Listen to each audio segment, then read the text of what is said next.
Hello बच्चों, मैं जयकेश तिवारी स्वागत करता हूं आप सबका आपके अपने इस पसंदीदार चैनल जयकेश तिवारी गुरुकुल पर। और सुनाओ क्या हाल चाल है। तो आज इस क्लास में हम जो 0.2 सीरीज में क्लास 12 के फिजिक्स पढ़ने वाले हैं, जिसका ये लेक्चर नंबर 3 है। इससे पहले वाली क्लास आपकी लेक्चर नंबर 2 थी, बट मुझसे थोड़ा गलती हो गई थी, इसलिए वहाँ पर लेक्चर नंबर 3 पड़ गया है। तो आप लोग कन्फ्यूज मत होइएगा। और इस क्लास में मैं आप लोगों को विद्युत के 10 अति महत्वपूर्ण प्रश्नों को पढ़ाने वाला हूं। और यह क्लास सभी बोर्ड एग्जाम के बच्चों के लिए है। और यह क्लास आपके लिए वेरी वेरी वेरी इंपॉर्टेंट है, क्योंकि इस क्लास से 100% गारंटी के साथ आपके बोर्ड एग्जाम में प्रश्न फंसने वाले हैं। जितना मैं बता रहा हूं, केवल आपको इतने ही पढ़ने हैं प्रश्न इस चैप्टर से। इससे बाहर आपको कुछ नहीं पढ़ना, इतना ही पढ़ लोगे आपको अच्छे से मार्क्स जाकर मिल जाएंगे। तो यह क्लास आपके लिए वेरी इंपॉर्टेंट है।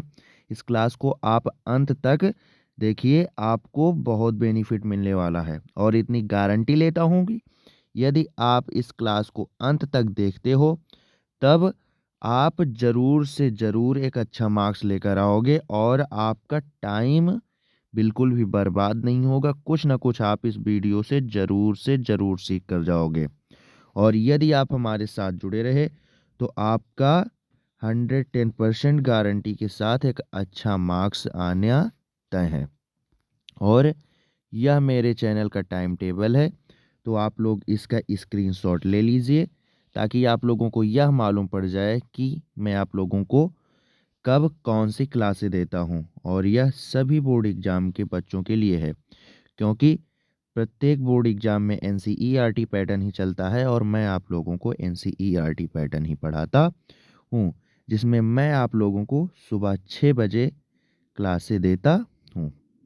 तो आप लोग इसका स्क्रीनशॉट ले लीजिए, ताकि आप लोगों को यह मालूम पड़ जाए कि किस टाइम पर आप लोगों को कौन सी क्लास दी जाती है। और क्लास स्टार्ट करने से पहले आप लोगों के लिए एक मोटिवेशनल थॉट है कि जहां आप कुछ नहीं कर सकते, वहां एक चीज़ पक्का कीजिए, कोशिश।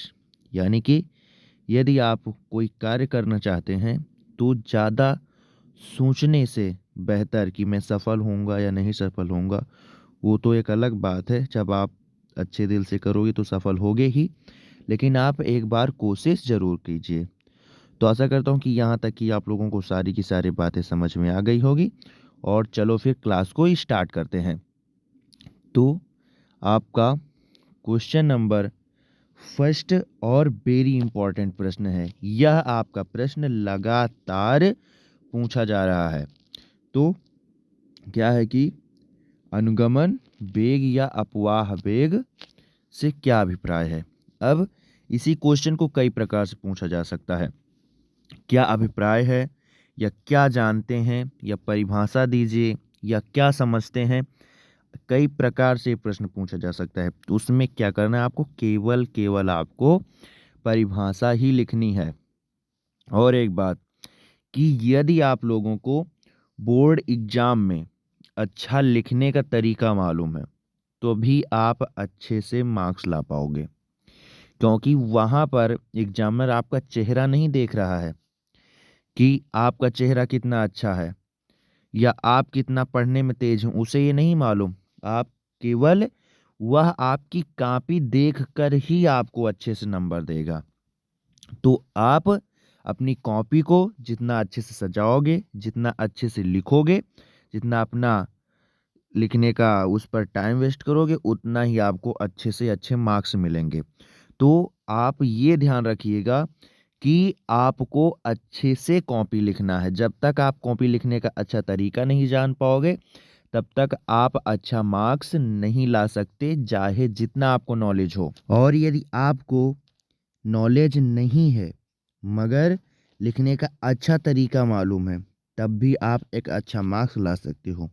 क्योंकि खाना चाहे जितना अच्छा बना हो, मगर यदि परोसने का ढंग नहीं है, तो उस खाना के अच्छे बनने का कोई भी अर्थ नहीं है। तो आशा करता हूँ कि मैं आप लोगों को जो समझाना चाहता हूँ वो आप लोग अच्छे से समझ चुके होंगे। और इस क्लास में मैं आप लोगों को कॉपी लिखने का अच्छा तरीका भी बताऊंगा। तो आप लोग इस क्लास को देखिए अंत तक, और जिससे आप लोग ये मालूम पड़ जाएगा कि आप लोगों को लिखना कैसे है कॉपी में। तो इतनी मैं गारंटी लेता हूँ कि यदि आप मुझे अपना कुछ टाइम दे रहे हो तो वो आपका बर्बाद नहीं होगा।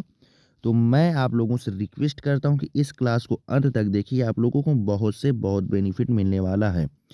तो आपको करना क्या है कि जब आप एग्जाम में लिखोगे तब आपको प्रश्नोत्तर नंबर डालना है, और यहाँ आप कॉपी बना रहे हो तो आप क्या करोगे, ओनली वन आपको उत्तर डाल देना है। उसके बाद में अब जिसकी परिभाषा आप लिखने जा रहे हो उसको डॉट डालकर फिर उसका हेडिंग बना देना है आपको। तो जैसे मैंने यहाँ पर बनाया है तो आपको डॉट डालकर उसकी हेडिंग बना देनी है, और उसके बाद में हेडिंग बनाने के बाद उसकी जो थ्योरी है उसको आपको अच्छे से एक्सप्लेन कर देना है। जो उसकी थ्योरी होगी उसे अच्छे से आप एक्सप्लेन कर दीजिएगा। जैसा कि अनुगमन वेग और अपवाह वेग यहाँ पर पूछा गया है, तो मैंने क्या किया कि उसकी डॉट डालकर हेडिंग बना दी, और फिर उसकी जो थ्योरी है उसे हमने आगे लिख दिया कि क्या होता है कि जब किसी चालक तार के सिरों के मध्य बैटरी जोड़कर चालक तार में विद्युत क्षेत्र उत्पन्न किया जाता है, तो चालक तार में उपस्थित जो इलेक्ट्रॉन होते हैं वो एक सूक्ष्म नियत वेग बीडी सर्वांशम 10⁻⁴ मीटर प्रति सेकंड से विद्युत क्षेत्र की विपरीत दिशा में गति करने लगते हैं, और यह सूक्ष्म नियत वेग ही अनुगमन वेग या अपवाह वेग कहलाता है। यानी कि आपको एक चालक तार लेना है और उस चालक तार को आप क्या करो, बैटरी से जोड़ दो, और बैटरी से जोड़ोगे तब तो उसमें क्या होगा, वैद्युत धारा उत्पन्न हो जाएगी, और जब वैद्युत धारा उत्पन्न होगी तो उसमें एक वैद्युत क्षेत्र उत्पन्न हो जाएगा, और जब वैद्युत क्षेत्र उत्पन्न हो जाएगा तो उस चालक में जो मुक्त इलेक्ट्रॉन होते हैं वो वैद्युत क्षेत्र की विपरीत दिशा में गति करते हैं, और वो जो विद्युत क्षेत्र की विपरीत दिशा के इलेक्ट्रॉनों की गति होती है उसका मान होता है बीडी सर्वांशम 10⁻⁴, और यह एक सूक्ष्म और नियत वेग है, और यह सूक्ष्म नियत वेग ही आपका अनुगमन वेग या अपवाह वेग कहलाता है। तो आशा करता हूं कि आप लोगों को यह वाला क्वेश्चन अच्छे से समझ में आ गया होगा, और क्या आपको लिखना है ये आप लोगों को इस क्वेश्चन में मालूम पड़ गया होगा। तो फिर चलते हैं हम नेक्स्ट क्वेश्चन पर। तो आपका क्वेश्चन नंबर सेकंड है कि विद्युत धारा तथा अनुगमन वेग में क्या संबंध होता है, और यह क्वेश्चन आपका बहुविकल्पी में पूछने जाने वाला एक बहुत इम्पॉर्टेंट क्वेश्चन है। यह लगातार आपका बहुविकल्पी में जरूर से जरूर पूछ लिया जाता है। तो आप क्या है कि आप क्या करोगे, हेडिंग डालोगे उत्तर। अब बहुविकल्पी में रहेगा तो आपको ओनली वन केवल टिक लगाना है, मगर यदि आपका 2 मार्क्स या 3 मार्क्स में पूछ लेगा तब आप क्या कैसे करोगे, तो उत्तर डालने के बाद उसके बाद में जो संबंध आपसे पूछा गया है उसको आपको हेडिंग के रूप में डॉट डालकर लिख देना है। तो जैसे मैंने यहाँ पर लिखा है डॉट, फिर विद्युत धारा तथा अनुगमन वेग में संबंध, ऐसे कर देना है। उसके बाद में अब इनका संबंध क्या होता है, तो जो आई अर्थात विद्युत धारा होती है वो बराबर होती है यानी ई ए बी डी, यानी ई ए बी डी। अब आपको केवल ऐसे नहीं छोड़ देना है, अगर ऐसे आप छोड़ोगे तब ये केवल हुआ 1 मार्क्स का तरीका। अब आपसे थ्योरेटिकल पूछा है यानी कि 2 मार्क्स या 3 मार्क्स में, तो आप क्या करोगे, अब इसमें इस संबंध में जितनी की जितनी राशियां प्रयुक्त की गई हैं इनके सारे का सारा आपको मान लिखना है। तो आप क्या करोगे कि हेडिंग डालोगे जहां, जहां का मतलब कि इस राशि में जितनी की जितनी राशियां इस संबंध में प्रयुक्त की गई हैं उनका आखिर अर्थ क्या है। तो आपका जो आई है वो क्या होता है, चालक में प्रवाहित विद्युत धारा है। और जो ए है वो चालक के अनुप्रस्थ काट का क्षेत्रफल है। अनुप्रस्थ काट का क्षेत्रफल मतलब जो दोनों सिरों की चौड़ाई होती है उसे ही बोलते हैं अनुप्रस्थ काट, और उसकी चौड़ाई हो जाएगी आपका क्षेत्रफल। और जो बी डी है वो आपको मालूम है ही है, अभी पीछे ही मैंने बताया कि चालक का अपवाह वेग या अनुगमन वेग है। और जो ई है वो प्रत्येक इलेक्ट्रॉन पर उपस्थित आवेश की मात्रा है। और जो आपका एन है वो प्रति एकांक आयतन में मुक्त इलेक्ट्रॉनों की संख्या है। तो आशा करता हूं कि आप लोगों को यह क्वेश्चन भी अच्छे से समझ में आ गया होगा। और बाई चांस कोई यदि प्रॉब्लम भी है तो वीडियो जरा बैक करके दोबारा देख लीजिए, आप लोगों को अच्छे से समझ में आ जाएगा। तो फिर चलते हैं हम नेक्स्ट क्वेश्चन पर। तो आपका क्वेश्चन नंबर 3 है कि विशिष्ट चालकता में आप क्या समझते हैं, यानी कि विशिष्ट चालकता होती क्या है, इसका अर्थ क्या है, या आप समझते क्या हैं, या परिभाषा आपसे पूछी जाए या क्या है, कुछ भी आपसे पूछा जाए आपको केवल केवल इसकी परिभाषा ही लिखनी है। तो क्या करोगे, आप हेडिंग डालोगे उत्तर, उसके बाद में आपको जो भी पूछा जाए आपसे, केवल यही नहीं जो भी पूछा जाए उसकी आपको हेडिंग बना देनी, ये आप लोग ध्यान रखिएगा। तो यहाँ पर विशिष्ट चालकता पूछा गया है तो हम क्या करेंगे, डॉट डालकर इसका हेडिंग बना देंगे, अर्थात विशिष्ट चालकता, ये हो जाएगा। उसके बाद में अब होता क्या है, अर्थात इसकी थ्योरी क्या है, तब हम इसकी थ्योरी लिख देंगे। तो क्या होता है कि किसी पदार्थ के विशिष्ट प्रतिरोध के व्युत्क्रम को विशिष्ट चालकता कहते हैं। यानी कि कोई भी पदार्थ हो उसका यदि आप विशिष्ट प्रतिरोध निकाल लेते हो और उसका व्युत्क्रम अर्थात उल्टा कर देते हो तो आपको उसकी विशिष्ट चालकता का मान मिल जाएगा। अर्थात अब नीचे आपको दिया गया है, अर्थात होता क्या है कि जो विशिष्ट चालकता होती है वो विशिष्ट प्रतिरोध के व्युत्क्रम के बराबर होती है, इसका मतलब यही हुआ। और विशिष्ट चालकता को सिग्मा से प्रदर्शित करते हैं और जो विशिष्ट प्रतिरोध होता है उसे रो से प्रदर्शित करते हैं। तो यहाँ से आपका एक सूत्र बन जाएगा कि जो सिग्मा होता है अर्थात विशिष्ट चालकता होती है वो बराबर होती है 1/, विशिष्ट प्रतिरोध यानी 1/, रो के।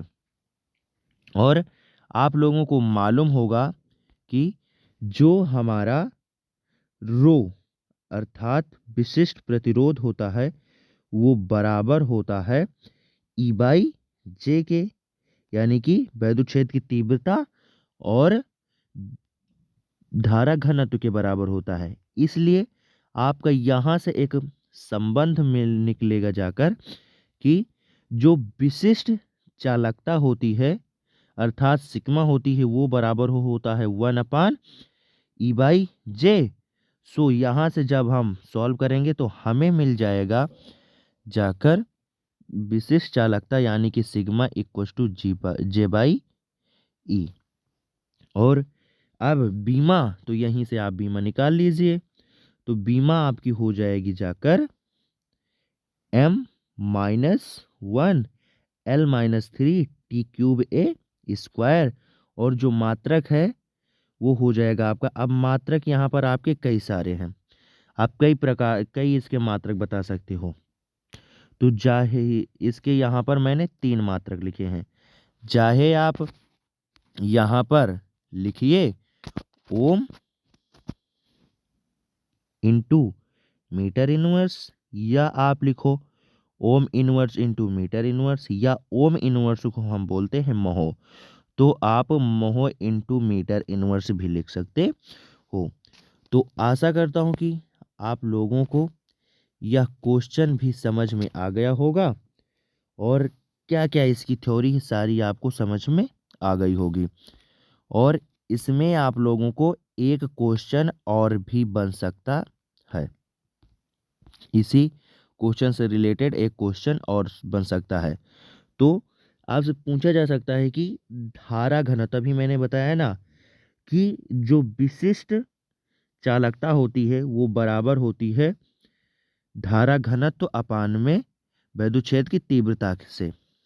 तो यहाँ पर आपसे पूछा जा सकता है कि धारा घनत्व व विशिष्ट चालकता तथा विद्युत क्षेत्र की तीव्रता में संबंध क्या होता है।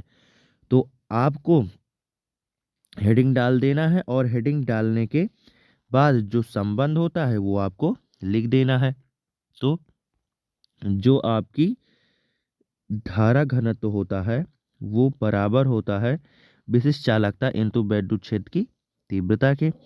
यानी कि यहाँ से अभी हमने बताया कि जो धारा घनत्व होता है उसे हम जे से प्रदर्शित करते हैं और विशिष्ट चालकता को सिग्मा से और विद्युत क्षेत्र की तीव्रता को ई से प्रदर्शित किया जाता है। तो यहाँ से आपका एक सूत्र बन जाएगा जाकर कि J equal to sigma into ई, और इसका यदि हम सदिश रूप लिखना चाहें तो वो हो जाएगा जाकर J vector equal to sigma into E vector. यानी कि जे जो होता है वो बराबर होता है सिग्मा इंटू ई के, और जो आपका सिग्मा है वो आपकी अदिश राशि है इसलिए उसके ऊपर वेक्टर नहीं लगेगा, और धारा घनत्व और विद्युत क्षेत्र की तीव्रता ये आपकी सदिश राशि है तो इसके ऊपर आपका वेक्टर लग जाएगा। तो आशा करता हूं कि आप लोगों को ये सारा का सारा क्वेश्चन समझ में आ गया होगा, और चलते हैं हम नेक्स्ट क्वेश्चन पर। तो आपका क्वेश्चन नंबर 3 है कि धारा घनत्व तथा अनुगमन वेग में संबंध क्या है। ये भी आपका इम्पोर्टेंट क्वेश्चन है। इस क्लास में हमने जो भी क्वेश्चन लिए हैं वो सारे के सारे आपके एग्जाम के रूप से इम्पोर्टेंट ही हैं। तो आप लोग इस क्लास के अंत तक रुकिए प्लीज़, आप इस क्लास को छोड़कर मत जाइएगा, को बहुत बेनिफिट मिलने वाला है। तो क्या होता है कि आपको वही प्रोसेस करना है, उत्तर डाल देना है, उसके बाद में हम फिर हेडिंग डाल देंगे जो भी पूछा गया है। यानी कि धारा घनत्व तथा अनुगमन वेग में संबंध। अब होता क्या है कि धारा घनत्व को जे से प्रदर्शित किया जाता है और अनुगमन को बी डी से प्रदर्शित किया जाता है। तो जो धारा घनत्व अर्थात जे होता है वो बराबर होता है एन ई बी डी के। अब वही तरीके से लिखना है, जितनी भी राशियां आपको इसमें प्रयुक्त की गई हैं वो सारे का सारा का मतलब आपको लिख देना है। यदि आप केवल ऐसे ही लिखोगे तो आपको केवल 1 मार्क्स मिलेंगे, और पूरा एक्सप्लेन कर रहे होगे तब आपको 2 मार्क्स या 3 मार्क्स मिल जाएंगे। मगर यदि 2 मार्क्स या 3 मार्क्स में पूछा जाएगा तब, यदि आप सोचो कि 1 मार्क्स है और फिर हम एक्सप्लेन करने लगे और जाकर हमें 2 मार्क्स या 3 मार्क्स मिल जाएगा, तो ऐसा आपका संभव नहीं है। यानी कि आपको केवल 1 मार्क्स में पूछा जाएगा तो आपको केवल ऐसे लिखना है, और 2 मार्क्स या 3 मार्क्स में पूछा जाएगा तो एक्सप्लेन करके लिखना है। तो आप क्या करोगे कि डालोगे जहाँ और जहाँ पर, यानी कि इन सब में क्या कि कौन कौन सी राशियाँ हैं, इनका मतलब क्या क्या है।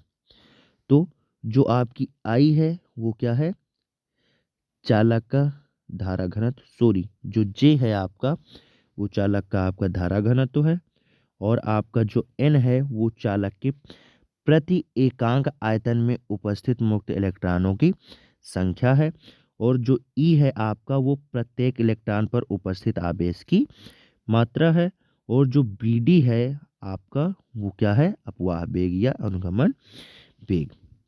तो आशा करता हूँ कि आप लोगों को अच्छे से समझ में आ गया होगा, और फिर हम चलते हैं नेक्स्ट क्वेश्चन पर। तो आपका क्वेश्चन नंबर 5 है कि जो आपकी विशिष्ट प्रतिरोध है इसकी परिभाषा क्या होती है, और हमें बीमा और मात्रक भी बताना है। तो क्या करोगे कि आप डाल दोगे उत्तर।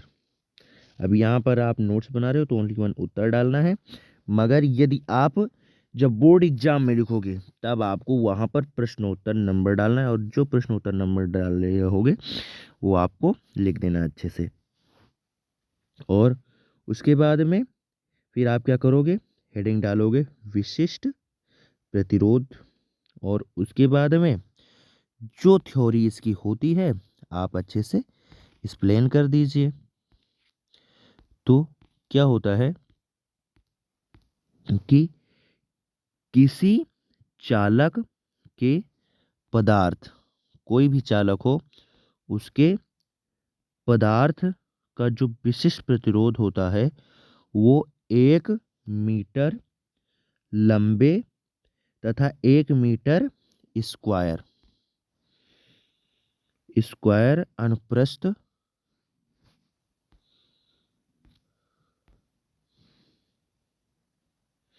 अनुप्रस्थ काट के क्षेत्रफल वाले चालक के प्रतिरोध के बराबर होता है। और इसे, यानी कि जो विशिष्ट प्रतिरोध होता है, इसे हम रो से प्रदर्शित करते हैं। अब यहाँ से टाइपिंग मिस्टेक हो गई है, आपका रो नहीं बन पाया है, तो हम रो बनाए दे रहे हैं आपका, सॉरी। आपका हो जाएगा यहाँ पर रो, ओके। और इसे रो से प्रदर्शित किया जाता है, अर्थात आपका आ जाएगा rho equal to R into A by L. Rho equal to R into A by L. और जो आपकी ये बीमा है, बीमा क्या हो जाएगी कि ml³ t-3 a इस a-2, और जो मात्रक होगा वो आपका हो जाएगा ओम इंटू मीटर। अब तो ऐसा करता हूँ कि आप लोगों को ये भी समझ में आ गया होगा, और मैं यहाँ पर आपको ये अच्छे से बनाए दे रहा हूँ। तो चलते हैं हम नेक्स्ट क्वेश्चन पर। तो आपका क्वेश्चन नंबर 6 है कि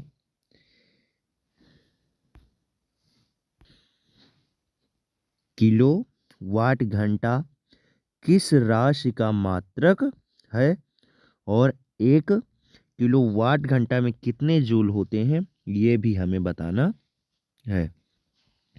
तो आप क्या करोगे, डाल दोगे उत्तर, और केवल आपको ये नहीं लिखना है कि आप लोगों को ये मालूम होगा कि जो 1 किलोवाट घंटा होता है वो इक्वल टू होता है 1.6 इंटू 10⁻⁶ जूल के।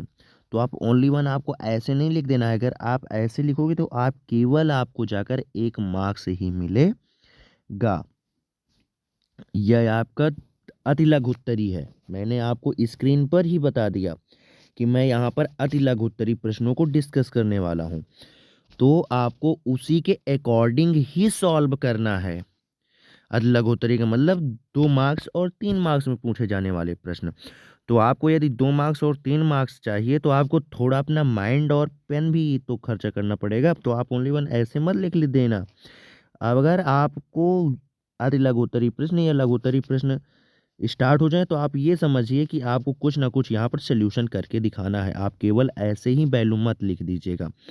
तो क्या करेंगे कि हम सबसे पहले हेडिंग डालेंगे, सॉरी हेडिंग नहीं, पहले क्वेश्चन का उत्तर देंगे। तो डॉट लगाकर आप लोग लिख दीजिएगा कि जो किलोवाट घंटा होता है वो ऊर्जा का एक बड़ा मात्रक है। और उसके बाद में आप लोगों ने पढ़ा होगा कि जो 1 किलोवाट घंटा है इसे हम चेंज कर सकते हैं 1000 वाट इंटू 10⁻, सॉरी, जो 1 किलोवाट घंटा है इसे हम लिख सकते हैं 1000 वाट गुणे 60 मिनट, क्योंकि 1 घंटे में आपको होता है 60 मिनट और 1 किलोवाट में आपको हो जाता है 1000 वाट। तो चाहे वो लिखो या वो लिखो, बात एक ही है। और अब यहाँ पर हमें क्या करना है, सेकंड में चेंज करना है, क्योंकि इसे MKS पद्धति में आपको लेकर आना है। और तब 60 मिनट में होता है आपका 3600 सेकंड, और इधर 1000 वाट का 1000 वाट ही रहेगा। और फिर इनका जब गुणा होगा तो आपका हो जाएगा 36, और उसके बाद में आपके आ जाएंगे 5 जीरो। और ये अब वाट इंटू सेकंड को बोलते हैं हम जूल, तो ये मात्रक डाल देंगे जूल। अब आपका पॉइंट है 5 जीरो के बाद, तो हम जब इस पॉइंट को उठाकर 3 और 6 के बीच में लाएंगे तब हमें 6 अंक और इसे दाहिने से बाईं ओर ले जाना पड़ेगा। और आप लोगों ने ये पढ़ा होगा छोटी क्लासों में कि जब हम दाहिने से बाईं ओर दशमलव ला जाते हैं तब हमें 10 की पावर प्लस में चढ़ानी पड़ती है। तो यहाँ से आपका मान हो जाएगा, अतः जो 1 किलोवाट घंटा होता है वो बराबर होता है 3.6 इंटू 10 की पावर 6 जूल के, और ये हो जाएगा आपका आंसर।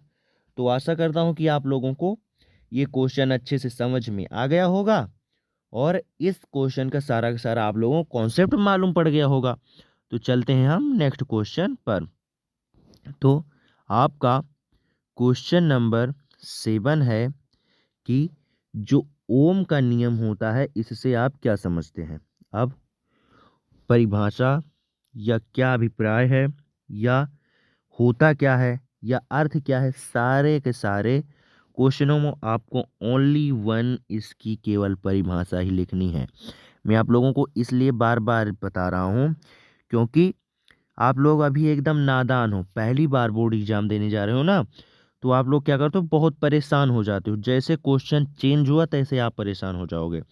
तो इसीलिए मैं आप लोगों को बार बार एक्सप्लेन किए दे रहा हूँ कि ये सारे का सारे क्वेश्चनों का मतलब एक ही हुआ, उसमें आपको केवल केवल परिभाषा ही लिखनी है।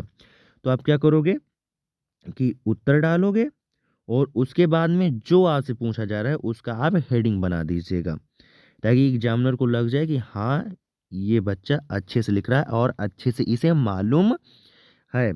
तो क्या होगा कि हेडिंग हम बना देंगे, क्या पूछा है, ओम का नियम। तो आप क्या करोगे, डॉट डालकर इसकी हेडिंग बना दीजिएगा। उसके बाद में जो भी थ्योरी होगी अच्छे से आप लिख दीजिएगा। तो क्या होता है कि आप लोगों ने पढ़ा होगा कि जो ओम के नियम होता है उसमें यदि उसके अकॉर्डिंग यदि हम किसी चालक तार की भौतिक अवस्थाएं, जैसे कौन कौन सी होती हैं, ताप हो गया, दाब हो गया और इसी प्रकार से और भी ना बदले, तो जो चालक तार के सिरों के मध्य विभवांतर उत्पन्न होता है और जो वैद्युत धारा उत्पन्न होती है उसमें, इन दोनों का जो मान होता है वो नियत होता है।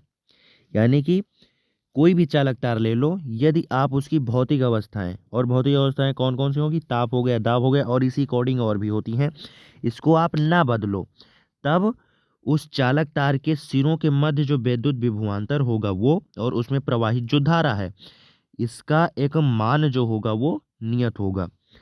अर्थात जो बी बाई सी होता है वो होता है आपका कांस्टेंट, और इस कांस्टेंट को ही हम बोलते हैं आर।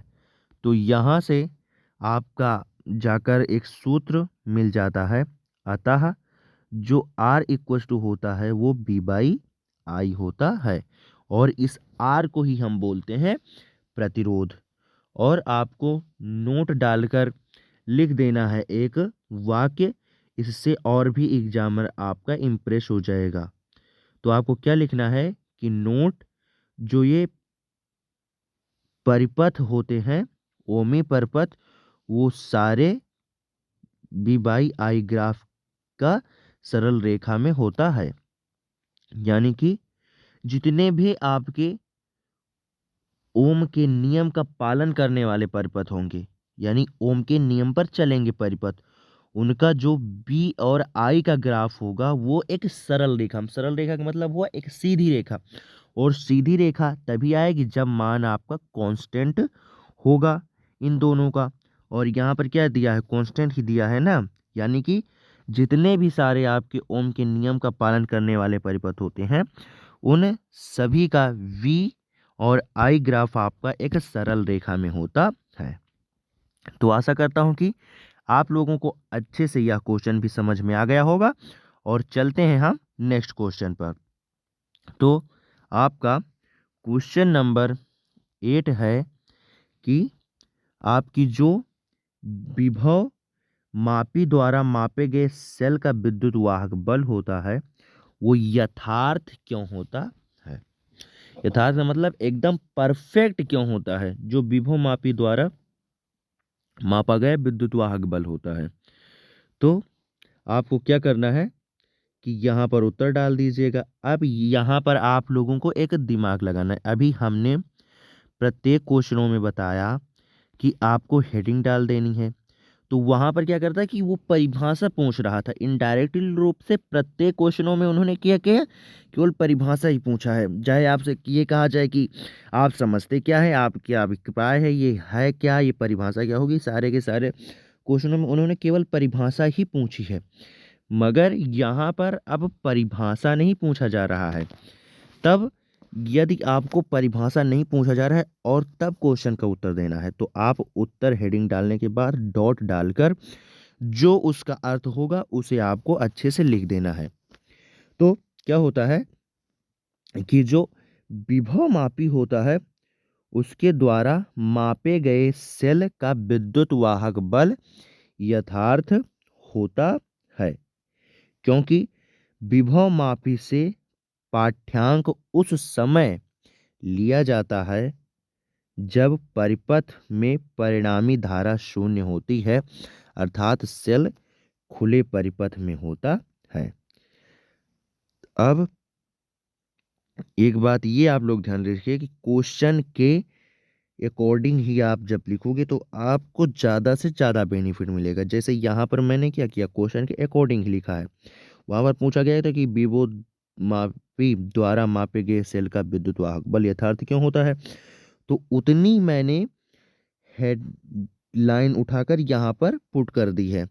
तो क्या हुआ कि विभव मापी द्वारा मापे गए सेल का विद्युत वाहक बल यथार्थ होता है। अब क्यों होता है इसका रीजन आपको लिख देना है। क्या कि क्योंकि विभव मापी से पाठ्यांक उस समय, पाठ्यांक का मतलब जो विद्युत वाहक बल मापा गया है वो उस समय हम मापते हैं जब आपका परिपथ परिणामी धारा शून्य होता है। उसमें प्रवाहित जो परिणामी धारा होती है वो शून्य होती है, अर्थात आपका जो सेल होता है वो खुले परिपथ में होता है। तो आशा करता हूं कि आप लोगों को यह क्वेश्चन भी अच्छे से समझ में आ गया होगा। सॉरी बच्चों, थोड़ा स्क्रीन लॉक हो गई थी। तो हम चलते हैं नेक्स्ट क्वेश्चन पर। तो आपका क्वेश्चन नंबर 9 है कि किसी सेल के आंतरिक प्रतिरोध से आप क्या समझते हैं। यानी कि कोई सेल है उसका आंतरिक प्रतिरोध क्या होता है। तो आप क्या करोगे कि अब फिर से वही बात आई कि यहाँ पर अब आंतरिक प्रतिरोध की परिभाषा पूछ रहे हैं ना, तो यहाँ पर फिर से आपको हेडिंग ही डाल देना है। तो आप क्या करोगे, उत्तर डालोगे और उत्तर डालने के बाद आप हेडिंग डाल दोगे सेल का आंतरिक प्रतिरोध, ये आपको कर देना है। उसके बाद में जो भी थ्योरी है इसकी आसानी से आपको लिख देना है। तो क्या होता है कि सेल के अंदर विद्युत अपघट्य विद्युत धारा के मार्ग में जो प्रतिरोध यानी कि रुकावट उत्पन्न करता है उसे सेल का आंतरिक प्रतिरोध कहते हैं और इसे हम स्मॉल r से प्रदर्शित करते हैं। यानी कि आपका जो आंतरिक प्रतिरोध होता है वो क्या होता है कि आप लोगों को ये मालूम होगा कि जो सेल होता है उसमें विद्युत अपघट्य होता है। तो उस विद्युत अपघट्य में जो विद्युत धारा प्रवाहित होती है उसके मार्ग में जो आपका रुकावट उत्पन्न होता है, जो रुकावट उत्पन्न होता है अर्थात प्रतिरोध उत्पन्न होता है उसे ही हम सेल का आंतरिक प्रतिरोध कहते हैं। और यह रुकावट आपका विद्युत अपघट्य उत्पन्न करता है। तो आप लोगों को समझ में आ गया होगा। सेल के अंदर विद्युत अपघट्य विद्युत धारा के मार्ग में जो विद्युत प्रतिरोध अर्थात रुकावट उत्पन्न करता है उसे सेल का आंतरिक प्रतिरोध कहते हैं। यानी कि वो आपका विद्युत अपघट्य विद्युत धारा के ऊपर, सॉरी बच्चों स्क्रीन जरा लॉक हो जा रही है क्योंकि इस समय इसकी जो बैटरी है वो एकदम लो हो गई है, इसलिए तुरंत लॉक हो जा रही है। सो सॉरी बच्चों। तो इसका मतलब ये हुआ कि आपका जो विद्युत अपघट्य है वो विद्युत धारा के मार्ग में प्रतिरोध जितना उत्पन्न करेगा उसका मान ही आपका आंतरिक प्रतिरोध कहलाएगा। तो आशा करता हूं कि ये आपको अच्छे समझ में आ गया होगा। और उसके बाद में इन्होंने एक क्वेश्चन और पूछा है कि जो सेल का आंतरिक प्रतिरोध है वो किन किन बातों पर निर्भर करता है, अर्थात कैसे कैसे ये घटेगा, कैसे बढ़ेगा, क्या होगा, कैसे इसका मान कम होगा, ये आपसे पूछा है। तो आप लोग हेडिंग डाल दीजिएगा कि जो विद्युत प्रतिरोध होता है वो सेल के आंतरिक प्रतिरोध से कैसे कैसे निर्भर करता है, ये आपको डाल देना है। तो यहाँ से आप क्या करोगे कि इसकी सारी की सारी जिन पे निर्भरता होगी वो आपको अच्छे से लिख देना है। तो क्या होता है कि जो आप का आंतरिक प्रतिरोध होता है यह प्लेटों के मध्य दूरी के अनुक्रमानुपाती होता है। यानी कि जितनी आपकी दूरी होगी उतनी ही आपको अधिक जाकर मान मिलेगा। यानी कि अनुक्रमानुपाती का मतलब कि दूरी जब आप बढ़ाओगे तो आंतरिक प्रतिरोध का मान बढ़ जाएगा और दूरी आप घटाओगे तो आंतरिक प्रतिरोध का मान घट जाएगा, क्योंकि दूरी बढ़ने पर प्लेटों के विद्युत धारा को अधिक मार्ग तय करना पड़ेगा और जब अधिक वो मार्ग तय करने पड़ेगी तब उस पर जो विद्युत अपघट्य होगा वो अधिक रुकावट लगाएगा और जब अधिक रुकावट लगाएगा तो आपका आंतरिक प्रतिरोध भी अधिक उत्पन्न होगा। और जब कम दूरी रहेगी तो विद्युत धारा को कम मार्ग तय करना पड़ेगा और जब कम मार्ग तय करना पड़ेगा तब क्या होगा, कम रुकावट उत्पन्न होगा, इसलिए आपका आंतरिक प्रतिरोध का मान भी कम हो जाएगा। तो आशा करता हूँ कि ये पॉइंट आपको समझ में आ गया होगा। और सेकंड पॉइंट आपका है कि यह घोल में डूबे हुए प्लेटों के क्षेत्रफल के व्युत्क्रमानुपाती होता है। यानी कि जितना आप कम क्षेत्रफल उत्पन्न करोगे, जितना आप कम क्षेत्रफल डुबाओगे उतना आपको अधिक मिलेगा और जितना आप अधिक डुबाओगे उतना आपको कम मिलेगा। और उसके बाद में यह घोल की सांद्रता के अनुक्रमानुपाती होता है। घोल की सांद्रता का मतलब ये हुआ कि यदि आपका घोल गाढ़ा है, घोल यदि गाढ़ा है तब विद्युत धारा के मार्ग में ज़्यादा रुकावट उत्पन्न होगा और जब ज़्यादा रुकावट उत्पन्न होगा तो आपका आंतरिक प्रतिरोध भी अधिक उत्पन्न होगा। और यदि आपका घोल गाढ़ा नहीं है तब आपका कम विद्युत धारा के मार्ग में रुकावट उत्पन्न होगा, इससे आपका क्या होगा, आंतरिक प्रतिरोध भी कम उत्पन्न होगा। तो आशा करता हूं कि आप लोगों को ये क्वेश्चन भी अच्छे से समझ में आ गया होगा। और थोड़ा इस क्वेश्चन में प्रॉब्लम आ गई है, प्रॉब्लम का मतलब ये कि स्क्रीन लॉक हो गई थी तो उसके लिए आई एम सॉरी। और यदि बाई चांस कोई प्रॉब्लम आपको आई है यानी कि आपको समझ में नहीं आया है तो आप लोग एक बार बैक कर लीजिए, आप लोगों को अच्छे से समझ में आ जाएगा। तो चलते हैं हम नेक्स्ट क्वेश्चन पर। तो आपका क्वेश्चन नंबर 10 है कि जो व्हीट स्टोन सेतु होता है, ये आप लोगों ने पढ़ा होगा कि किस स्थिति में सर्वाधिक सुग्राही होता है। सर्वाधिक सुग्राही का मतलब हुआ एक अच्छा मान बताता है। तब आप क्या करोगे, डाल दोगे उत्तर हेडिंग और उसके बाद में इसकी सारी की सारी आपको थ्योरी लिख देनी है। अब यहाँ पर भी आपको परिभाषा नहीं पूछा गया है तो आप क्या करोगे, डॉट लगाओगे और थ्योरी जितनी बनेगी उतना आपको लिख देना है। क्या होता है कि जब किसी व्हीट स्टोन सेतु के चारों भुजाओं के जो प्रतिरोध होते हैं वो एक ही कोटि के होते हैं तो वह सर्वाधिक सुग्राही होता है।